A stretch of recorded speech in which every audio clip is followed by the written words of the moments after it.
morning everyone, and welcome back to my channel. Today we are going to be making some strawberry rhubarb jam.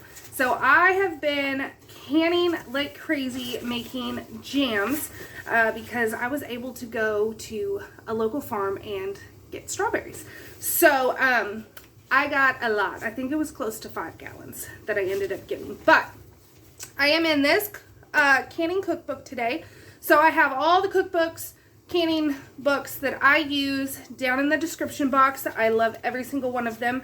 They all have their own purpose, whether it be mainly jams and jellies or like unique stuff, pressure canned stuff. Like, they all have a purpose. And I would not be able to choose just one. But today we are doing the strawberry rhubarb that is in this canning book. So I've never done anything with rhubarb. Me nor my husband have ever tried rhubarb, but so many people say they like it, and then you have other people that are like, I don't like it. So we're going to try it, see how we like it, and if we really like it, then we will make, well, by we, I mean me, we'll make more for the pantry. So I hope you enjoyed this recipe, and let's get started. Okay, so let's get started. Down in the bottom, I have 2 cups of chopped rhubarb, and I did a small chop because, like I said, I don't know if I like it or not, and I feel like if I do a small chop on them and I don't like the jam, I can hide it in like barbecue sauce and stuff because there is rhubarb barbecue sauce. So that's my thinking on it because I will not waste it. So 2 cups of that, and then to that, and this is also a heavy bottom pot. Whenever you're doing jams, jellies, preserves, and whatnot, having a heavy bottom pot is going to give you a more even heat, and you're less likely to have any type of scorching. And then to this, you need to add 2 cups of crushed strawberries. So I went ahead and just did a choppy chop in my food processor because I'm going to be making smooch later, and I'll need the processor out anyway. So instead of crushing with like a potato masher, I just did it in the food processor. Okay, so we got all that in there, and then you want a 1/4 cup of lemon juice. Now the recipe I'm using says you can use fresh or bottled. I'm using this brand. I get it from Azure. I love it. It's so good. 1/4 cup.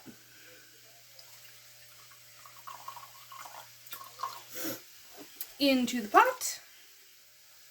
And now you want to add to this 6 tablespoons of pectin, and we are using the powdered pectin. Liquid pectin is different. There's a different process to it, and so unless a recipe states that you can interchange them, which I have not seen a recipe like that, use the pectin that it says to use.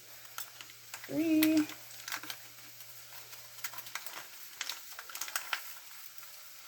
4.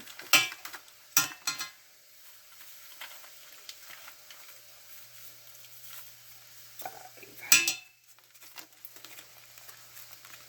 Ooh, is there 6 in a box? That would be awesome. Yep. Okay. So good to know. Because I didn't. There's 6 tablespoons worth in a box of pectin. You can see how often I use pectin. I really like the jams and preserves that do not use any pectin because it makes my life easier. Okay, so we're going to get this stirred up.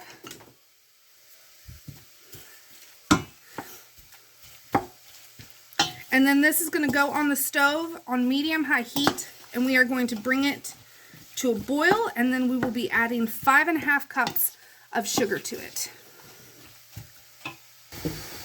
Okay, so you can see we have brought it up to a boil, and I was kind of stirring it here and there, but I wasn't standing constantly over it stirring.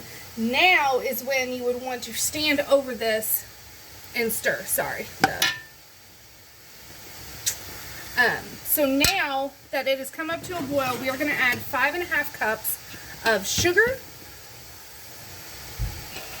and then we're going to start stirring this in until all the sugar dissolves. Bring it back up to a rolling boil that you cannot stir down, and then we are going to let it boil like that for 1 minute, and then we're ready to jar it up. So I go ahead and get, which is what you can probably hear, I go ahead and get my water bath canner going before I even start chopping strawberries, and I already have my clean jars in there so that everything is nice and hot. The water's already hot and pretty much boiling, so that everything is ready to go for whenever this is done, because as soon as it's done, it's going to start setting up. So you really want to get it in the jars. So I'm just going to, already the sugar's almost dissolved, so we'll just let it come back up to a boil hard for a minute, and then I'll bring it back. Okay, so this is exactly what you want, where it doesn't matter how much you stir, it is still boiling. So now set your timer for 1 minute, and we're going to let it keep boiling like this, and then take it off the heat and start jarring everything up. How we do this, get your hot jar, funnel, and then we're just going to ladle it into a 1/4 inch of headspace.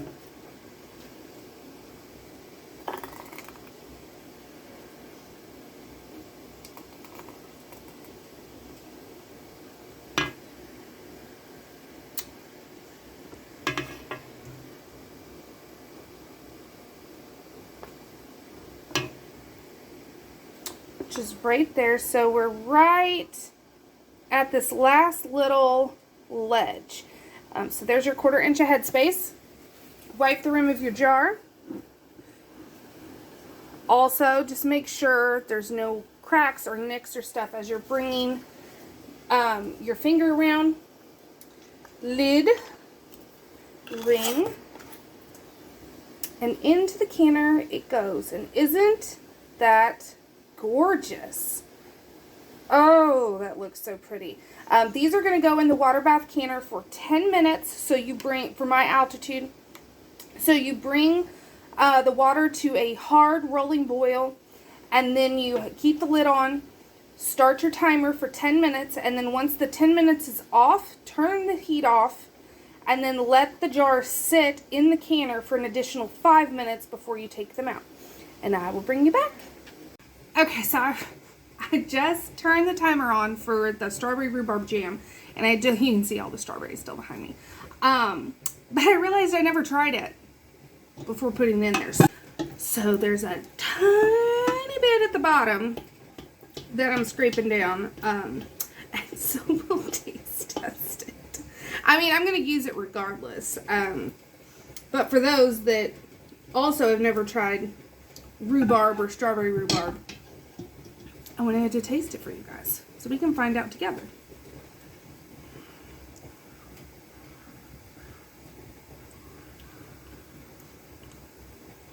Oh, that's good.